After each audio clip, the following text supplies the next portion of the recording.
婚姻到底给女性带来了什么？婆婆让儿媳做这做那，却叫自己儿子好好休息。对，你要先吃凤梨，还是先把窗户擦一擦？先把窗户擦一擦啊。好 ，OK。那你那边擦好，那个厨房那边也要。要不要帮忙擦？帮你擦吧。你们休息一下好了啦，你们休息一下好了啦。汤唯产后重返职场拍戏，却被人当众揭露不想提起的事。受不了他说，就是那个我演激动的戏的时候，他老上厕所。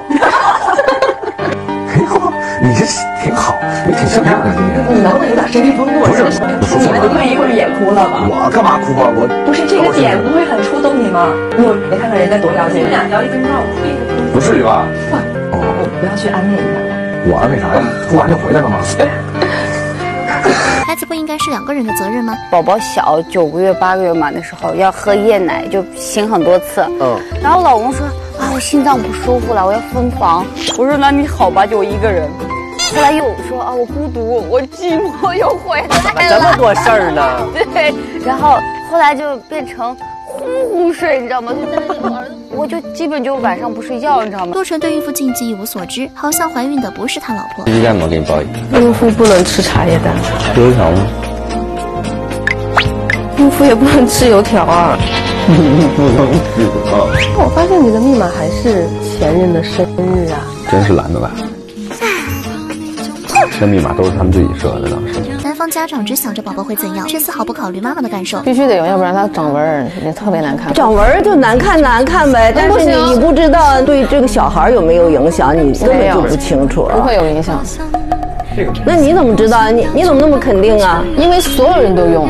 哎，我觉得这个香油是不是应该挺好的？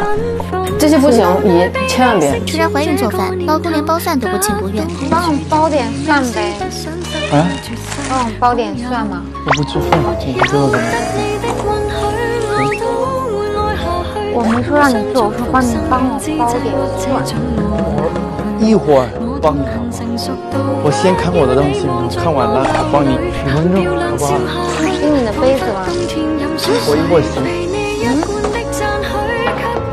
你也知道，如果我心情好，我肯定会洗碗。钟丽缇婆婆的这些话，多少人听到过？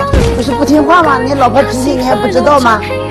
她说不让你找这个外国媳妇沟通不好，你不听。别人家的媳妇都听话，她不听话。